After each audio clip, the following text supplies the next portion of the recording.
Guys sir आपने तो बहुत सारे ड्रोन्स या फिर रोबोट्स देखे होंगे, लेकिन आज की इस वीडियो पे मैं आपको जितने भी ड्रोन्स या फिर रोबोट्स दिखाने वाला हूँ वो आपकी होश उड़ा देगा। ये इन्वेंशंस जिन्होंने भी किया क्यों ना हो है बड़ी कमाल की, और ये सभी डिजाइन्स जो है वो हमारी नेचर से इंस्पायर्ड होकर किया गया है। तो आज की इस वीडियो पे मैं आपको जितने भी सारे ड्रोन्स दिखाने वाला हूँ वो डेफिनेटली आपकी होश उड़ा देगा। अगर इससे पहले आपने ऐसा कोई इन्वेंशंस नहीं देखा है तो ये वीडियो जरूर देखना, क्योंकि इन सारे इन्वेंशंस को देखने के बाद आपका भी दिल कहेगा कि भाई आपने क्या दिखाया।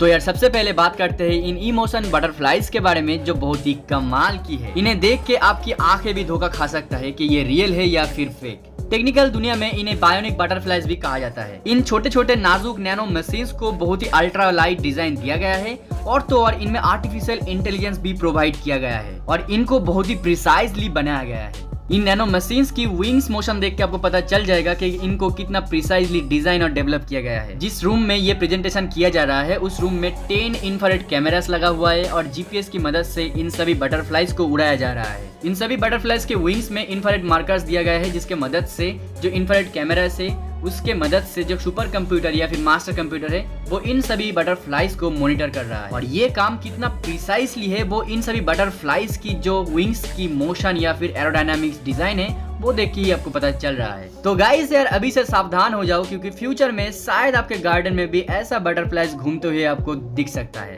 तो यार जहाँ पे बटरफ्लाई की बात खत्म होता है वहाँ पे ड्रैगन फ्लाई की बात शुरू होता है। टेक्निकल दुनिया में इसे बायोनिक ऑप्टर भी कहा जा रहा है। इसकी लाइट वेट डिजाइन और फंक्शनल इंटीग्रेशन की वजह से इसको बना पाना संभव हुआ है। ये दिखने में जितना सुंदर है उसे बनाना उतना ही ज्यादा कम्प्लेक्स है। फेस्टो की जो बायोनिक लर्निंग नेटवर्क टीम है उन्होंने सभी कॉम्प्लेक्स फ्लाइट कैरेक्टरिस्टिक्स को टेक्निकली इस ड्रैगन फ्लाई के अंदर इम्प्लीमेंटेड किया है, जिसकी वजह से इसको बना पाना संभव हुआ है।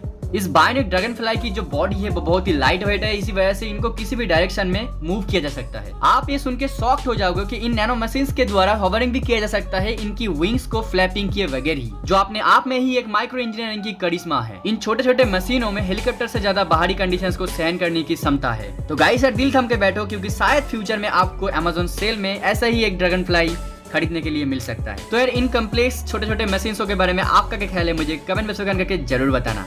यार चीता तो अपने आप में ही एक कुदरत का करिश्मा है, लेकिन MIT वालों ने टेक्निकल दुनिया में इस चीते को भी इम्प्लीमेंट कर दिया है। मेरा मतलब इसकी कैरेक्टरिस्टिक्स को मशीन में इम्प्लीमेंट किया है। छोटा सा इस मशीनी चीते में इतना फुर्ती है कि वो एक प्रोफेशनल जिम्नास्ट को भी चैलेंज कर सकता है। 4 पैरों वाला ये मेका चीता अपने आप को बेंड कर सकता है, स्विंग कर सकता है अपने लेग्स को बहुत ही ज्यादा वाइड, और तो और ये up side, right side, left side किसी भी दिशा में चल सकता है। और किसी अनइवन ट्रेन में ये चीता किसी भी एवरेज पर्सन से दुगनी स्पीड से चल सकता है। और सबसे ज्यादा चौंका देने वाला बात तो इसकी लाइट वेट है, जो कि है सिर्फ 20 पाउंड की, जो कि एक टर्की के वजन से भी कम होता है। और इस मैकेनिकल चीते की सबसे कमाल की बात तो ये है कि ये 360 डिग्री बैक फ्लिप मार सकता है स्टैंडिंग पोजीशंस में। और इस चीते की जो सभी रिसर्चर्स है वो ये क्लेम कर रहा है कि ये चीता वर्चुअली इंडेस्ट्रक्टिबल है, और जो छोटे मोटे डैमेज होता है वो ये खुद रिकवर कर सकता है। कमाल की इस मेका चीते की हर एक लेग में 3 identical low cost electric motor install किया गया है। और अगर मेंटेनेंस की बात किया जाए तो इन मोटर्स को बहुत ही इजीली बाहर निकाल के दूसरा मोटर इंस्टॉल किया जा सकता है। और MIT इंजीनियर से कह रहे हैं कि आप इन चीते की सभी पार्ट्स को लेगोस की तरह इंस्टॉल कर सकते हैं। तो यार इसके बारे में आपका क्या ख्याल है मुझे कमेंट में करके जरूर बताना।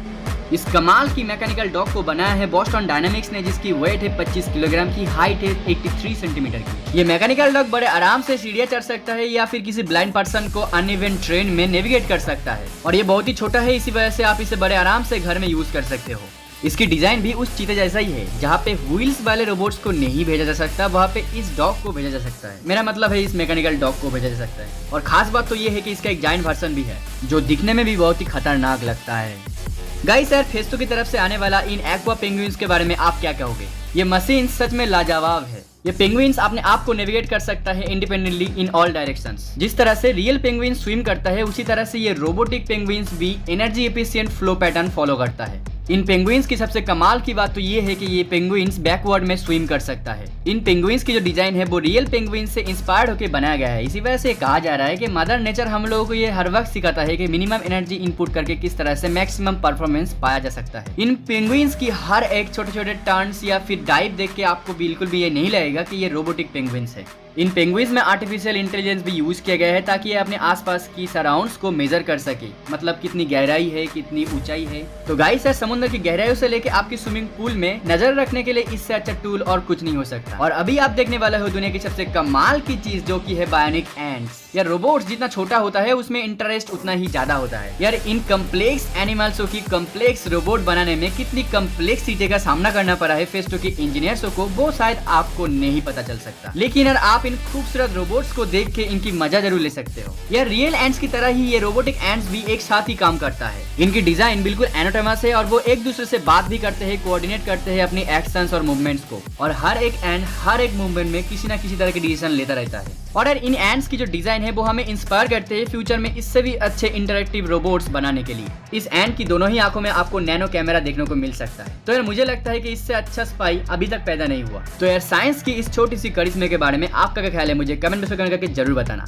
गाइस ये भी एक बहुत ही खूबसूरत ड्रैगन फ्लाई है जिसको बहुत सारे कम्प्लेक्सिटी का सामना करने के बाद बनाया गया है। इसे बनाने के लिए इंजीनियर्स को बहुत सारे चुनौतियों का सामना करना पड़ा और बहुत मुश्किलों के बाद आप इस मास्टरपीस को देख पा रहे हो। टेकजेट कंपनी ने इस मॉडल को बनाया है, इसका एक नाम भी दिया गया है जो कि है ऑर्निथोप्टर। और दुनिया में सबसे पहले एक पाम साइज ऐसा मिनिएचर ऑर्निथोप्टर को किसी ने बनाया है। इस ऑर्निथोप्टर को जॉर्जिया के institute of technology intelligence control system laboratory में बनाया गया था। इन कमाल की छोटे मशीन्स में आपको स्टीरियोस्कोपिक विजन भी दिया गया है डुअल कैमरा के साथ। और इन मशीन्स की होवरिंग कैपेबिलिटी बहुत ही कमाल की है। ये ऑर्निथोप्टर बहुत ही स्मार्ट है क्योंकि इसमें बहुत ही एडवांस टेक्नोलॉजी को यूज किया गया है। तो यार इन मास्टरपीसेस के बारे में आपका क्या ख्याल है, मुझे कमेंट में करके जरूर बताना। ना चाहते हुए भी मुझे इस इंजीनियरिंग की करिश्मे के बारे में बात करना पड़ रहा है। रियल लाइफ में आपको ब्लैक बैट्स देखने को मिलते हैं, लेकिन यहाँ पे आपको व्हाइट रोबोटिक बैट्स देखने को मिल रहा है जो कि रियल बैट से भी ज्यादा जेन्युइन लग रहा है। यार फेस्टो की डिजाइन्स को देखते हुए मैं तो फेस्टो की फैन बन गया हूँ। और मैं तो यार यहाँ पे वेट करके बैठा हूँ कि कब इन रोबोट्स को अमेज़न पे सेल किया जाएगा बजट प्राइस के साथ। यार सच में ये बैट्स की डिजाइन जो है ना बहुत ही कमाल की है। इसे देखते हुए बिल्कुल भी नहीं लग रहा कि ये जेन्युइन नहीं है। फेस्टो की टेक्निकल दुनिया में इसे बायोनिक फ्लाइंग फॉक्स कहा जा रहा है। यार जरा आप गौर से इसकी फ्लाइंग मूवमेंट्स को एक बार देखो, जस्ट वाओ। इनकी वेट बहुत ही लाइट वेट है क्योंकि इनकी जो विंग्स है इनको इलास्टिक फ्लाइंग मेम्ब्रेन से बनाया गया है। यार इन रोबोटिक बैट्स की मूवमेंट को देख के तो आपको पता चल ही रहा है कि इनको कितने प्रिसाइजली बनाया गया है। तो यार मैं आपको ज्यादा बोर नहीं करूंगा, तो चलो नेक्स्ट इन्वेंशन की तरफ जाते हैं। यार फेस्टो ने आज मुझे सच में हैरान कर दिया और सिर्फ हैरानी नहीं, मेरा दिल भी जीत लिया है। शायद दुनिया में ऐसा कोई एनिमल ही नहीं बचेगा जिनकी कैरेक्टरिस्टिक्स को फेस्टो अपनी टेक्निकल दुनिया में इंप्लीमेंट नहीं करेगा। और वो क्यों, वो तो आपको पता चल ही रहा है इस वीडियो से। यार फेस्टो ने कंगारुओं को भी नहीं छोड़ा। यार फेस्टो वालों ने तो पूरा कंगारू की एनाटॉमी कंप्लीट कर डाला। इस कंगारू में बहुत ही पावरफुल सर्वो मोटर यूज किया गया है इसकी स्टेबिलिटी को बरकरार रखने के लिए। यार शायद आप लोगों को ये पता नहीं होगा कि इस तरह के मूवमेंट्स को टेक्निकल दुनिया में इंप्लीमेंट करना कितना दिक्कत भरा और कितना चैलेंजिंग काम है। यार फेस्टो के इंजीनियर्स को मैं सैल्यूट करना चाहता हूँ क्योंकि उनकी वजह से हमारी जो फ्यूचर होप है वो और भी ज्यादा बढ़ जाता है और हम लोग इंजीनियर्स की कैपेबिलिटी के बारे में और भी डीपली जान सके हैं।